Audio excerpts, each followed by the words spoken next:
Assalamualaikum warahmatullahi wabarakatuh. Halo Sobat BMD, bertemu lagi di podcast kedua SMP Budi Mulia II Yogyakarta. Kali ini bersama dengan Miss Yesi dan juga Miss Ervin. Hai. Nah, apa sih yang akan kita bahas hari ini Miss Ervin? Pancasila, tentang penerapan Pancasila. Ya, hari ini kita akan membahas tentang Pancasila. Nah, kan tanggal 17 Agustus kemarin kalian dan kita semua, seluruh rakyat Indonesia, memperingati Hari Kemerdekaan Indonesia yang ke-75. Nah, kalian pasti mengikuti lomba-lomba, kemudian mengikuti upacara juga. Nah, selain mengikuti lomba-lomba dan juga mengikuti upacara, alangkah baiknya jika kita juga mempelajari dan mengetahui dasar negara kita, yaitu Pancasila. Nah, untuk itu hari ini Miss Yesi dan juga Miss Ervin akan berdiskusi mengenai Pancasila.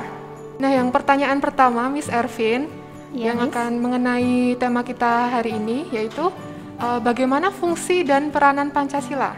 Fungsi dan peranan Pancasila itu ada Pancasila sebagai dasar negara, Pancasila sebagai pandangan hidup bangsa, Pancasila sebagai jiwa bangsa Indonesia, sebagai kepribadian bangsa Indonesia, Pancasila sebagai sumber dari segala sumber hukum, Pancasila sebagai moral pembangunan. Seperti itu berbagai macam fungsi. Secara garis besarnya ya, fungsi Ervin. Pancasila, betul sekali Miss Yesi. Tadi kan Miss Ervin mengatakan bahwa Pancasila sebagai dasar negara, kemudian sebagai pandangan hidup bangsa. Ya. Nah, kalau kadang kan kita suka bingung ya Miss, antara dasar negara sama pandangan hidup itu perbedaannya seperti apa sih Miss, bisa dijelaskan? Pancasila sebagai dasar negara. Jadi sebelum saya menjelaskan Pancasila sebagai dasar negara Miss Yesi, saya akan menjelaskan mengapa sebuah negara itu membutuhkan dasar negara Miss Yesi. Iya. Sebuah negara itu ibarat sebuah bangunan Miss Yesi, atau sebuah rumah. Iya. Untuk mendirikan sebuah bangunan, kita membangunnya tidak dari dinding dulu atau atap dulu, tetapi kalau membangun bangunan itu awalnya adalah dari pondasinya. Negara juga seperti itu. Kalau mau menjadi negara itu negara yang kuat, harus punya pondasi, harus punya landasan. Nah, Indonesia memiliki dasar negara yaitu Pancasila. Nah, fungsinya adalah sebagai pijakan atau landasan untuk menyelenggarakan negara tersebut. Itu sebagai dasar negara Miss Yesi. Iya. Sedangkan Pancasila sebagai pandangan hidup bangsa, itu berarti Pancasila itu dijadikan pedoman bertingkah laku, ya. Dijadikan pedoman bertingkah laku dalam kehidupan sehari-hari. Itu sebagai pandangan hidup gitu. Iya, sekarang sudah lebih jelas lagi perbedaannya antara dasar negara dan pandangan hidup. Nah, kemudian ada pertanyaan lagi Miss Ervin. Kenapa sih bangsa Indonesia itu memilih Pancasila sebagai dasar negaranya? Oke, menarik sekali. Kenapa Pancasila? Kenapa enggak kapitalisme atau komunisme atau liberalisme? Kenapa Pancasila? Karena Pancasila itu nilai-nilai yang terkandung di dalamnya, Miss Yesi, itu nilai-nilai yang memang sudah ada sejak dulu. Jadi bangsa Indonesia sejak dulu itu udah punya nilai-nilai yang seperti kita tahu di dalam Pancasila. Sehingga Pancasila inilah yang cocok dijadikan dasar negara kita. Seperti itu. Kemudian kan ada istilah Miss Ervin, Pancasila itu sebagai satu kesatuan. Jadi nilai-nilainya itu satu. Bisa dijelaskan satu kesatuan itu maksudnya yang seperti apa? Antara sila pertama sampai dengan sila kelima itu sebenarnya bukan sesuatu yang berbeda gitu. Jadi antara sila pertama, sila kedua, ketiga, keempat dan kelima itu sebenarnya saling keterkaitan, saling berhubungan. Tidak bisa dipisahkan antara satu sila dengan sila lainnya karena mereka saling berkaitan. Jadi Pancasila itu tidak bisa dipisah ya Miss Betul Ervin, nilai-nilainya saling berterkaitan, Betul jadi sekali. satu kesatuan. Iya. Nah, kemudian kita kan sebagai generasi muda itu kan harus menerapkan nilai-nilai Pancasila ya Miss Ervin, karena kita kan hidup di negara yang memiliki dasar negara Pancasila. Betul Kemudian, sekali. masalahnya adalah bagaimana sih caranya untuk membiasakan diri supaya kita itu bisa hidup sesuai dengan nilai-nilai Pancasila. Bagaimana caranya Miss Ervin? Bagaimana penerapan Pancasila di kehidupan sehari-hari? Kita sebagai bangsa Indonesia harus membiasakan melaksanakan, menerapkan nilai-nilai Pancasila. Misal contohnya, kalau di lingkungan terkecil di lingkungan keluarga, misalnya kita sebagai anak harus manut kepada kedua orang tua, seperti itu. Kalau di sekolah, kita harus mentaati tata tertib yang ada di sekolah, seperti itu. Di masyarakat, menghormati masyarakat yang memiliki atau orang yang memiliki kepercayaan lainnya dari kita, agama yang berbeda, kita harus hormati, seperti itu. Itu adalah contoh-contoh penerapan dalam kehidupan sehari-hari, seperti itu. Jadi kita harus menerapkannya di lingkungan keluarga, sekolah, masyarakat, seperti itu Miss Ervin. Salah satu cara simpelnya tadi sudah dijelaskan oleh Miss Ervin. Kemudian waktu itu kita pernah membahas atau di pelajaran mungkin, di pelajaran IPS atau di pelajaran PKN kita mengenal ada ideologi, yaitu Pancasila sebagai ideologi kan Miss. Kemudian ada ideologi tertutup, kemudian ideologi terbuka. Nah, Pancasila itu adalah ideologi yang terbuka. Maksudnya ideologi terbuka itu yang bagaimana Miss Ervin, bisa dijelaskan? Oke, ideologi terbuka. Miss Ervin akan jelaskan apa yang dimaksud dengan ideologi terbuka. Ideologi terbuka adalah ideologi yang mampu mengikuti perkembangan zaman, yang dia dinamis, bisa menyesuaikan dengan zaman. Sehingga Pancasila itu disebut ideologi terbuka karena Pancasila, nilai-nilai yang terkandung di dalam Pancasila itu adalah nilai-nilai yang mampu mengikuti zaman, yang masih relevan sampai saat ini. Jadi kita tahu Pancasila sudah ada sejak dulu, ya. Dan nilai-nilai yang ada di dalam Pancasila itu Miss Yesi, itu masih relevan sampai sekarang. Itulah yang dimaksud dengan ideologi terbuka, seperti itu. Misalnya contohnya salah satunya nilai Pancasila di sila kelima Miss Yesi. Ada butirnya yang mengatakan harus bekerja keras. Sampai sekarang relevan, seperti itu. Menghargai karya orang lain masih relevan. Jadi Pancasila itu nilai-nilainya sangat terbuka.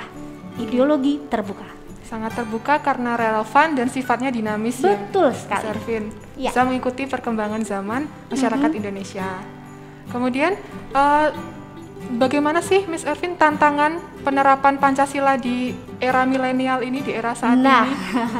Oke, tantangannya yang pasti luar biasa ya, dengan teknologi yang sekarang ini cukup berkembang cepat. Tantangannya pertama adanya westernisasi, ala-ala barat gitu kan. Hidup yang hedonisme itu adalah tantangan.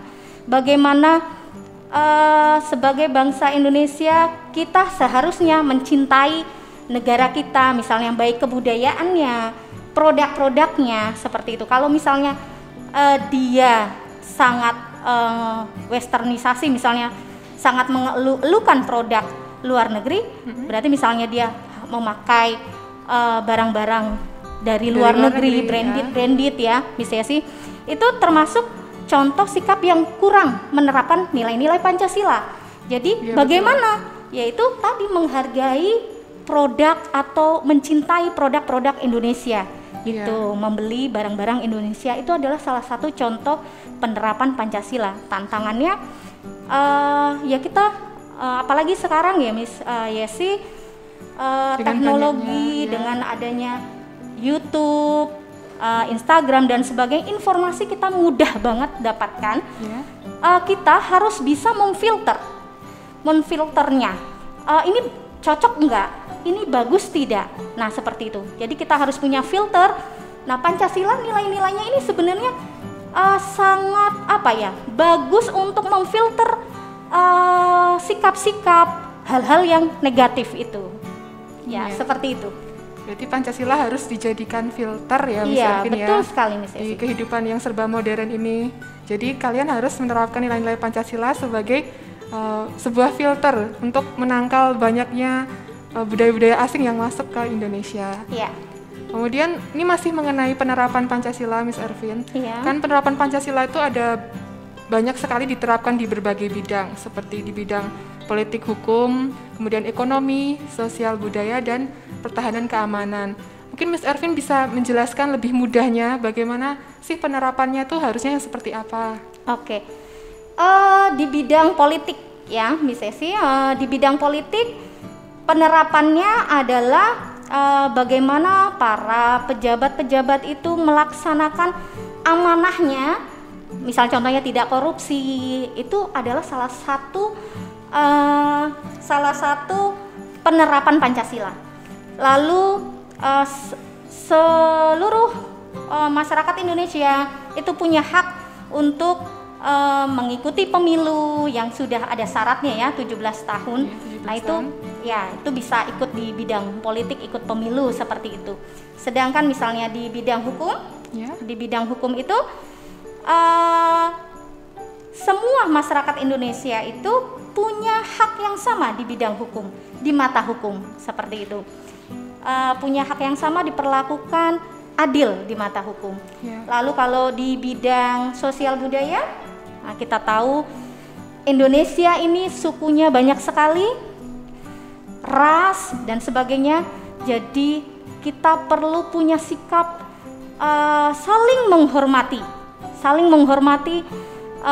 walaupun itu berbeda suku, berbeda ras. Nah, menghormati itu adalah salah satu penerapan dari Pancasila. Di bidang ekonomi, di bidang ekonomi Indonesia adalah koperasi, menerapkan koperasi. Nah, koperasi itu sebenarnya amanah dari Pancasila. Yaitu nilai kerakyatan seperti itu. Oke, sedangkan di bidang pertahanan keamanan, nah kita sebagai warga negara harus siap apabila sewaktu-waktu negara ini membutuhkan bantuan kita. Misalnya terjadi peperangan ya, atau ada ancaman dari luar, kita sebagai warga negara itu harus siap membela tanah air kita. Itu dari bidang pertahanan keamanan gitu. Itu misi sih. Ya, terima kasih Miss Ervin untuk penjelasannya dari banyaknya pertanyaan tadi yang sudah kita tanyakan. Semoga dengan penjelasan Miss Ervin kalian dapat lebih mengenal lagi apa itu Pancasila, kemudian kalian dapat memahaminya. Kalau sudah dipahami maka dapat dihayati lalu diamalkan dalam kehidupan sehari-hari. Nah, Sobat BMD, demikianlah penjelasan singkat mengenai topik kita hari ini, yaitu tentang Pancasila. Miss Yesi dan Miss Ervin berharap kalian terus mempertahankan Pancasila sebagai dasar negara. Nah, bagaimana caranya? Caranya adalah dengan kalian menghayati dan mengamalkan nilai-nilai Pancasila dalam kehidupan sehari-hari. Benar begitu, Miss Ervin? Betul sekali, Miss Yesi. Demikianlah podcast untuk hari ini. Terima kasih atas waktunya. Wassalamualaikum warahmatullahi wabarakatuh. Salam Pancasila.